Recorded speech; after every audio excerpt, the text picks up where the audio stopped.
Yeah, welcome in. Welcome back to another episode of the Format Podcast. Got a pretty interesting show for you here today. Going to talk some Colin Cowherd, host of Fox Sports One's sports talk show, The Herd. And he's saying something pretty ridiculous in regards to LeBron James. I guess that's not new, but this one really got me, so I definitely felt the need to come on here and talk about it. So we're going to definitely discuss that. But before we do, you know what time it is. If you're here on YouTube and you haven't already, please make sure you go ahead, click that like, that subscribe, that notification bell. Make sure you're kept up to date whenever we drop new content on the channel.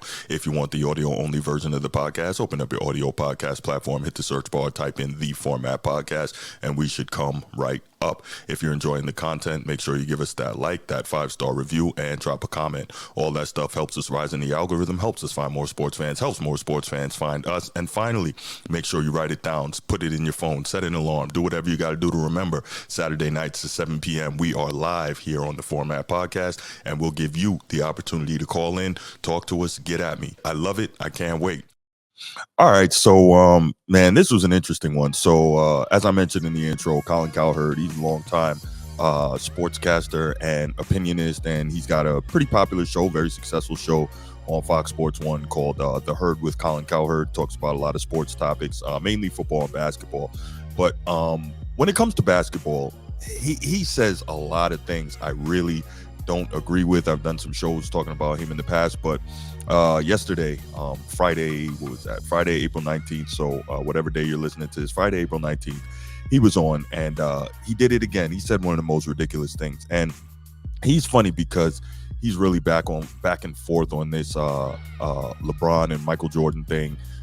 Well, we know what it is, right? I think he knows that Michael Jordan's the greatest player of all time in terms of the basketball, but he also has to push the LeBron narrative, right? He's part of the major mainstream sports media, so he has to push that narrative. That's kind of just part of how it goes, unless you're like Skip Bayless or one of the few outsiders that's willing to do it.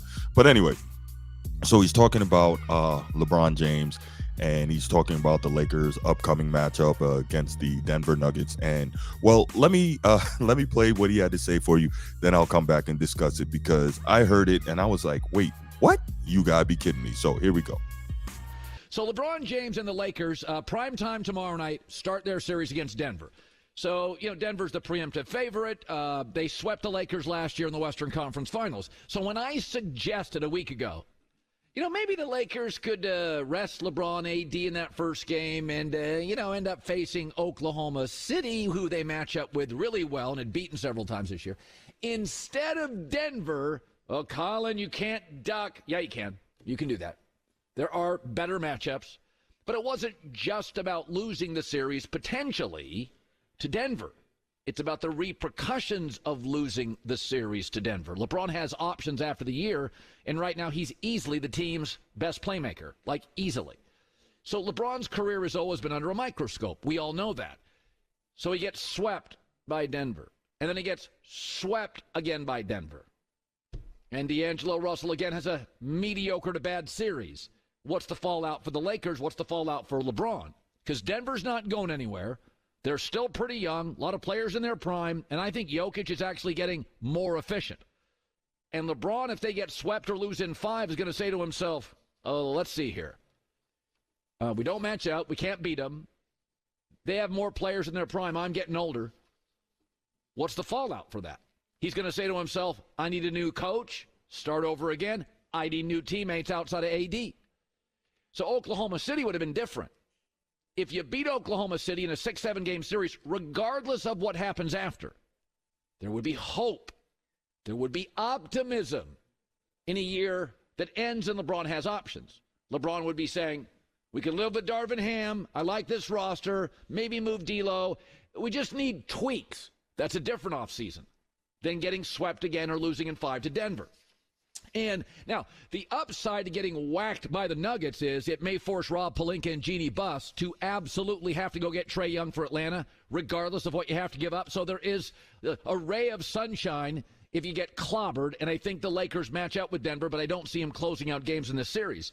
But there's going to be repercussions here if you get swept again. And LeBron's got all sorts of options. And Draymond Green loves him and hangs out with him and vacations with him. And Steph Curry and Klay Thompson could certainly use another cagey veteran to score 24 points. Steph needs somebody next to him that consistently can score 23 to 24. Yeah, I think that's LeBron. So it's not just facing Denver and losing again. What are the repercussions of that?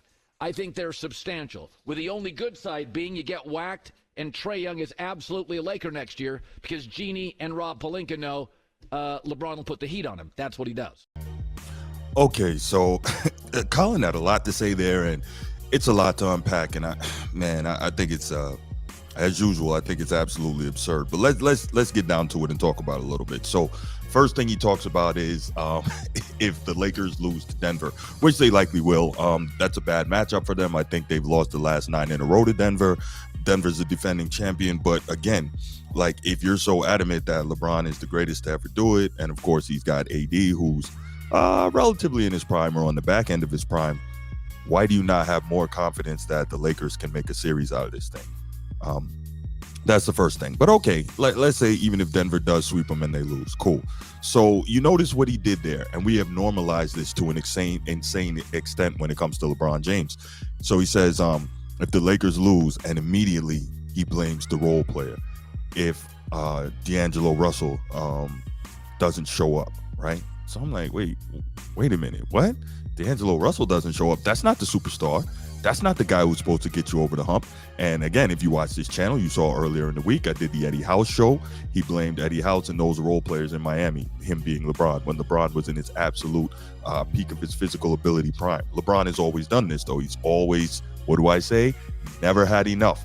And of course, for those who saying I'm hating, LeBron said it out of his mouth. So go watch that video, and you will hear LeBron say when they lost against Dallas and Miami, they just didn't have enough. You know, that's what he does. But anyway, so what's the next point? He says that LeBron is getting older, so he may want to move on, and you know, whatever. Now this part I kind of get. You know, you're older and you want to squeeze out one last championship or a championship period. You may be willing to do some things that you weren't willing to do when you were younger and in your prime. But again, they tell me that LeBron is still LeBron, and he's still the greatest player ever at this age, and he's doing all these things we've never seen a player at his age do, which is absolute fact. Absolute fact. He is doing a lot of things. No. He is setting milestone after milestone in terms of a player at his age with the type of mileage on his body to be able to do the type of things he's doing. So there's no question about that. But if that's the comment, which is cool, why would he have to run and try to do something else, right? Being old, you know, that's okay. That's part of it. But then you hear Colin Cowherd say, well, he would need a new coach and he would need new teammates. That has nothing to do with LeBron's age. That's always been LeBron's MO. We have seen him turn over coach after coach after coach in his time in the league. That's nothing new. He needs new teammates. We've seen him in his physical prime, the peak of his prime, the front of his prime, the back of his prime. We've seen him turn over rosters left and right. We saw him turn over the roster when he arrived in LA. We saw him turn over the roster in the middle of the season when he was in Cleveland. We've seen it time and time again. This is nothing new. We hear Cowherd saying the roster needs tweaks. Well, you know what? I'll say that's fair because every organization makes tweaks to the roster, whether it's in terms of dealing with the salary cap, in terms of dealing with player fits, in terms of just trying to get better, almost unless you win a championship. And if you can, you know, money-wise, you'll try to bring back the same roster. But rarely in pro or high-level sports, I should say, is the roster the same every single season, right? Even in high school, guys graduate, guys transfer, what have you. So the roster is almost never the same. So tweaks are always necessary. So I'm not even mad at Cowherd saying that. Now, if you're saying LeBron saying he needs tweaks, well, you know, I get it, which he didn't say. Let me make that clear. But had LeBron said that, it would have been nothing new because he always needs tweaks. He always needs more help. The players he has are never good enough, even though he's the GOAT. I don't think he's the GOAT, but, you know, you get the point I'm trying to make here. All right. Next point. So then Colin Cowherd talks about possibly bringing Trae Young trading for Trae Young from Atlanta. I really don't like that move, right? I'm not a huge Trae Young guy, but I don't like that move because Trae Young can shoot it, but he's not a he's not a highly efficient shooter, and he's a guy that is used to having the basketball all the time. He's one of the NBA league leaders in assists, obviously one of the league leaders in scoring. He's a high scorer and and a great assist man. But if he gets to LA when LeBron's on the floor, he's not going to be able to play like that, and it's going to be the same thing that I always talk about, and the same thing that LeBron talked about. Now we're going to have to see Trae Young learn to play a completely different way. And if you want Trae Young to sit in the corner and wait for kickouts from LeBron, that's not his game. That is not going to work, right? And here's the other thing. That's also not a good fit because Trae Young refuses to play defense. He's never played D from the time he came in the league. Now, can he get a couple steals because he's quick? Yeah, but he is not going to attempt to defend anybody. And Trae Young going and playing with LeBron, we know what's going to happen. This is going to be just like, if it happens, of course, just like when Russell Westbrook went to go play with LeBron. It's going to be that, it's going to be all smiles and rainbows at the beginning, but it's not going to take very long before Trae Young becomes yet another scapegoat, and LeBron is passively aggressively working behind the scenes to get him out of there, and likely Trae Young, if somebody will take on the contract, ends up getting traded. Because why? Not because I'm making this stuff up, but because, again, we have seen this story time and time and time again throughout LeBron James's career. That's just what it is. And again, I mean, anybody who arguing that, well then, even if you claim you're a LeBron James fan, you have not been watching his career for the last 20 years. It is what it is. Here's the big one. I get it. LeBron is a lot older and he's trying to finish things out a certain way. He wants to win another championship and all that. I get it. Okay. So Cowherd suggests LeBron to the Golden State Warriors. Why? Why would you suggest that, Cowherd? One, have we normalized this team hopping and teaming up to the point that we don't care about competition anymore? Now, I get it, Cowherd. You're a TV guy. Again, you have a really entertaining show, good sports talk, all that. Much better with your football coverage than you are with your basketball coverage. But anyway, if you're talking about a situation where you are suggesting LeBron to Golden State, that makes no sense to me. You don't care about competition at all. You just don't. First, you mentioned Steph and Clay and Draymond would love to have another guy who can average about 24. First of all, that's an old core in of itself, and then you're going to add another old guy. Yes, he's still arguably the best old guy ever, but you're going to add another old guy. First off, the likelihood is Klay Thompson is gone. Unless you can get him to take a major pay cut, he's probably out of there. And then you want to bring LeBron James in there? Like, why would LeBron James be cool with going and playing with arguably the biggest competitor and rival of his era? Why would he want to do that? Would he lose to Steph 3 times in the finals? Why would he be willing to go and play there? Now, Chris Paul is different. Chris Paul was hoping that he could squeeze out a championship at the end of a Hall of Fame career, but it would make no sense to me for LeBron James to go and do that. And I don't think LeBron James would be willing to do that. Now, you think I'm a hater now? Man, listen, if LeBron James went and played with Steph Curry, I would eviscerate the dude. That would be one of the worst moves he could possibly make. I can't even imagine that would be possible. And if you're Steph, obviously you being Steph and being, probably the greatest or second greatest player in the Warriors history of that franchise, I would say second greatest, because as much as he's won 4 championships, I just can't put him ahead of Wilt as a player. But, some people are going to see that differently, and that's fine. But anyway, the point is, you're the second, the first or second best player in the history of the Warriors franchise. Why would you want to allow your greatest rival in your era to come in there and win a championship? Why would you want to win one with him? You want to beat him, right? And I would hope that Steph wouldn't allow something like that. Now, some people are going to say, well, he let KD come play with him, but KD wasn't actually his rival, and KD had really never posed any legitimate threat to him in terms of keeping him from winning championships, right? So LeBron is that. So why would you want to allow that if you're Steph or if you're LeBron? That would be a horrible, horrible move. And it would, I often talk about the mindset of today's players. That would just be disgusting. That would be like the worst team up we could ever see in NBA history.